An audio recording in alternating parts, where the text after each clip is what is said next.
Selamat pagi, perkenalkan nama saya Ida Iwidi Anjani, NIM 2002-12123.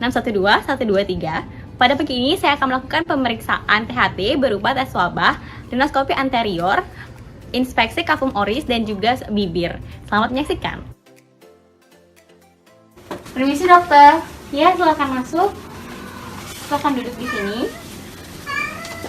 Selamat pagi Bu, perkenalkan saya Dr. Dayu yang bertugas di klinik pagi ini. Dengan Ibu siapa? Ibu Aurel. Ibu Aurel ya.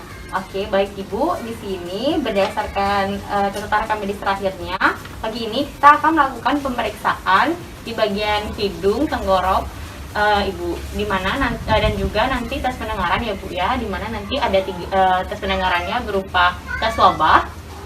Tes itu nanti bertujuan untuk mengetahui membandingkan hantaran suara baik dari pemeriksa dan juga pasien itu sendiri, sehingga kita tahu nanti apakah ada gangguan pendengaran pada ibu atau tidak. Kemudian akan dilakukan evaluasi pada hidung ibu untuk mengetahui apakah ada abnormalitas atau tidak. Selain itu juga evaluasi dari rongga bibir ibu sendiri. Mungkin nanti pemeriksaannya kurang sedikit nyaman. Apakah ibu bersedia? Bersedia dokter. Baik, karena ibu bersedia, ini nanti saya akan persiapkan dulu alat dan bahannya dan menggunakan APD. Mohon ibu tunggu sebentar. Yang pertama, saya akan menggunakan gaun. Nah, setelah itu saya akan mencuci tangan saya menggunakan hand rub.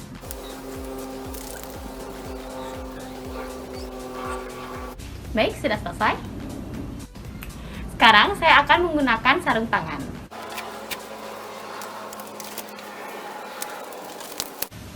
Setelah itu, saya akan melakukan persiapan alat dan bahan. Adapun alat dan bahan yang akan digunakan berupa tang spatel, spekulum hidung, garpu tala 512 Hz, dan juga lampu kepala. Baik, sebelum pemeriksaan dimulai, kita harus memposisikan pasien terlebih dahulu, di mana pasien berada di depan pemeriksa seperti ini, lalu kakinya saling bersisian. Karena saya akan melakukan pemeriksaan pada telinga kanan pasien terlebih dahulu, maka mungkin ibu kakinya bisa dibawa sebelah sini. Baik, saya akan berada di sebelah sini. Nah, posisi pemeriksaan dapat seperti ini. Ibu, sekarang kita melakukan pemeriksaan swabah, tes swabah menggunakan garpu tala 512 Hz ini Bu ya. Nanti saya akan jentikan lalu letakkan di belakang telinga ibu yang namanya tulang mastoid. Nanti akan terdengar suara mendengung. Apabila suaranya berhenti, mohon diangkat tangan ibu ya. Apa ibu sudah mengerti? Mengerti dokter. Baik, jika sudah, sekarang kita mulai ya.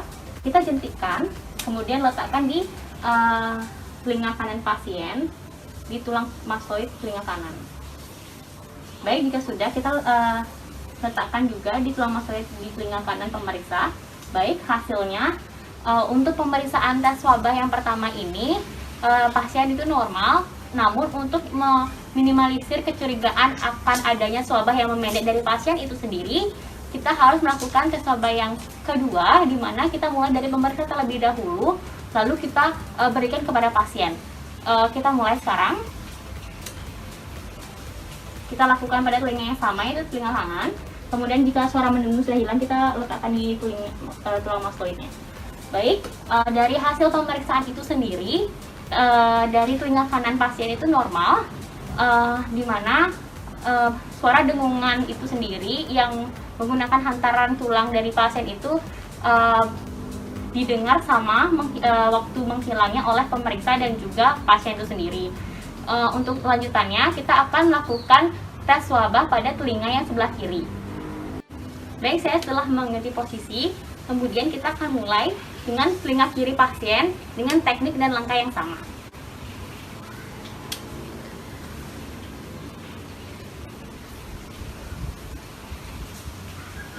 Baik, hasilnya normal sama seperti tadi dari pemeriksa terlebih dahulu.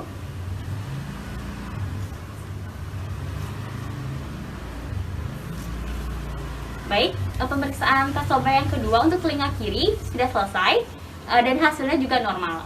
Baik Ibu, pemeriksaan dari tes pendengaran dengan tes wabah itu sudah selesai ya Ibu ya.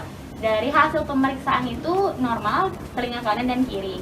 Namun untuk lebih memastikan lagi, saya sarankan Ibu untuk melakukan tes pendengaran lainnya seperti Weber, rine dan juga audiometri untuk mengetahui ambang batas dengar ibu itu sendiri.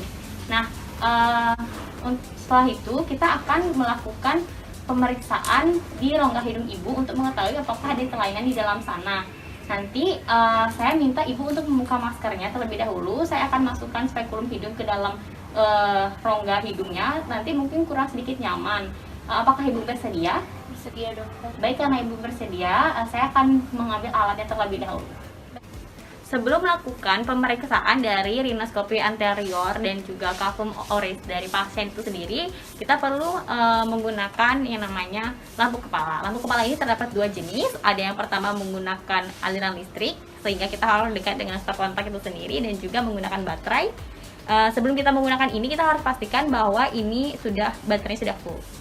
Baik, sebelum menggunakan lampu kepala ini, kita perlu melonggarkan ikatannya terlebih dahulu. Baik, setelah dilonggarkan baru kita pasang. Nah, pemasangannya ini pastikan lampu kepala berada di glabella di antara kedua mata seperti ini. Lalu kita hidupkan dan dengan jarak 30 cm dari lampu, pastikan ukurannya sudah 3-5 cm, lalu bentuk sudut antara mata dan juga lampu sebesar 15 derajat seperti ini. Baik, penggunaan lampu kepala telah selesai. Sekarang saya akan memperagakan cara pemegangan spekulum hidung, di mana spekulum ini nanti akan dipegang oleh tangan yang non-dominan, di mana pada saya yang non dominannya adalah tangan kiri, jari dari jari tengah hingga jari kelingking itu sendiri memegang di bagian bawah seperti ini, kemudian ibu jari menumpuk pada join di spekulum, kemudian jari telunjuk ini bebas, di mana jari telunjuk nanti akan memfiksasi hidung pasien. Baik, sekarang saya akan memasukkan spekulum ini ke dalam rongga hidung ibu ya Bu ya. Saya mohon izin Bu. Ini tangan saya dari telunjuknya memfiksasi seperti ini, kemudian saya masukkan spekulum hidungnya dalam keadaan tertutup, kemudian saya buka setelah di dalam. Seperti ini baru saya evaluasi. Sekarang saya akan mengevaluasi secara umum dari apakah terdapat corpus areanum secret yang diidentifikasi apakah bersifat sanguinis, mukoid, purulent, serus. Kemudian apakah terdapat krusta, perdarahan, polip tumor, deviasi septum. Nah, kemudian setelah itu kita akan identifikasi konka inferiornya dari warnanya, apakah warnanya merah muda, hiperemi, pucat, atau livid. Kemudian lihat dari morfologinya, apakah terdapat kongesti, dekongosti, hipertrofi, ataupun atrofi. Kemudian pemeriksaan septum nasi itu sendiri, apakah terdapat dari deviasi septum, plexus kisobahnya bagaimana, apakah terdapat perforasi, tanda-tanda hematom, dan juga abses. Evaluasi konka media, meatus, dengan meminta pasien sedikit mendongak. Ibu bisa sedikit mendongak. Kemudian spekulum juga digerakkan sedikit ke atas seperti ini. Kemudian kita evaluasi di konka medianya, apakah terdapat pembesaran konka media, kemudian apakah di daerah sana terdapat krusta, kemudian sekret, seperti itu. Melakukan hal yang sama pada rongga hidung yang kiri dengan teknik yang sama seperti tadi, seperti ini. Lalu kita lihat evaluasi rongga hidungnya. Mungkin ibu sedikit bisa mendongak, kita naikkan ke atas untuk melihat konka dari medianya. Untuk melepaskan spekulum hidung dari rongga hidung itu sendiri, yang pertama spekulum itu sedikit dirapatkan, namun hanya sebagian. Hal ini bertujuan agar tidak menjepit dari bulu hidung yang berada di dalam rongga hidung. Kemudian tarik keluar secara perlahan, kemudian setelah di luar baru ditutup seperti ini. Ibu, tadi pemeriksaan rinoskopi anteriornya sudah selesai dan hasilnya itu normal ya Bu ya, baik kanan dan kiri, tidak ada pembesaran, tidak ada radang juga, tidak ada tumor atau polip dan lain sebagainya. Kita akan melanjutkan pemeriksaan pada cavum oris ibu dan pada bibir ibu. Nanti pada pemeriksaan cavum oris untuk mengevaluasi yang lebih mudah, saya akan menggunakan spatula lidah ini yang saya akan tekan 2/3 depan dari lidah ibu, dan ibu saya minta juga nanti membuka mulutnya. Nanti mungkin kurang sedikit nyaman, tapi apakah ibu bersedia? Bersedia. Baik, sekarang kita mulai pemeriksaannya ya Bu ya. Baik, yang pertama sebelum kita melakukan inspeksi pada daerah rongga mulut itu sendiri, kita akan menginspeksi bagian luar bibir terlebih dahulu, mulai dari warna bibirnya apakah hiperemi, normal, ataupun ada cyanosis. Kemudian dari pinggiran bibir sendiri apakah terdapat krusta, vesikel. Kemudian apakah terdapat lesi lain seperti mungkin luka di daerah bibir itu sendiri. Pada pasien ini ditemukan normal. Kemudian kita akan meminta pasien untuk mengikuti beberapa gerakan. Mungkin ibu bisa tersenyum, meringis, gerakan mencucu. Kemudian ibu bisa membuka mulutnya, kemudian tutup. Apakah saat membuka mulutnya ada kesulitan? Tidak. Baik. Nah, pemeriksaan tersebut bertujuan untuk mengetahui apakah terjadi kelainan pada saraf wajahnya atau nervus tujuhnya, dan juga mungkin terdapat gangguan di sendi rahang pasien itu sendiri. Kemudian kita akan dilanjutkan dengan inspeksi kafum oris dari pasien. Ibu mungkin bisa dibuka mulutnya. Baik, setelah meminta pasien untuk membuka rongga mulutnya, yang pertama kita arahkan lampu ke rongga mulut. Perhatikan oral hygiene secara umum. Baik, pada pasien ini masih baik. Kemudian perhatikan kondisi giginya, apakah terdapat karies, gigi berlubang, ataupun gigi yang lancip yang kemungkinan dapat melukai mukosa pada rongga mulut. Kemudian lidah pasien, baik, lidah pasien masih normal, tidak terdapat jamur. Kemudian setelah lidah yaitu mukosa bukal dan juga daerah palatum. Baik, dari pemeriksaan secara inspeksi itu masih normal. Diangkat lidahnya ya, kita akan evaluasi bagian dasar rongga mulut apakah terdapat lesi, ulkus atau lainnya. Baik, pada rongga mulut itu normal. Kemudian ibu bisa digerakkan ke kanan dan ke kiri. Kemudian sisi lateral dari rongga mulut itu masih normal. Kemudian ibu sekarang saya akan melakukan pemeriksaan menggunakan tang spatel ya bu ya. Nah, baik. Berikut merupakan tang spatelnya. Saya akan letakkan di 2/3 anterior lidah. Seperti ini. Ibu bisa bilang A ya bu ya. Saya akan arahkan lampunya ke sana. Kemudian kita akan evaluasi pertama dari pilar tonsil. Perhatikan simetrisnya. Kemudian adanya bombas, abses, membran ataupun pseudomembran. Kemudian dari tonsil, kita lihat dari bentuknya, di mana tonsil pada yang sebelah kanan ini lebih besar daripada yang kiri.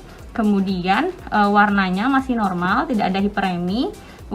Kemudian tidak terdapat ada dendritus, membran ataupun pseudomembran. Juga tidak terdapat adanya corpus alienum. Kemudian dari ovulanya masih di tengah, letak tengah, tidak ada deviasi. Kemudian tidak ada edema, warna juga masih normal.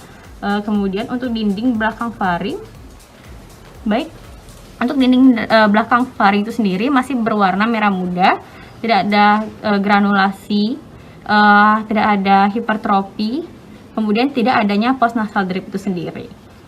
Baik, pemeriksaannya sudah selesai. Baik, pemeriksaan dari pasien sudah selesai. Sekarang saya akan melepaskan APD-nya.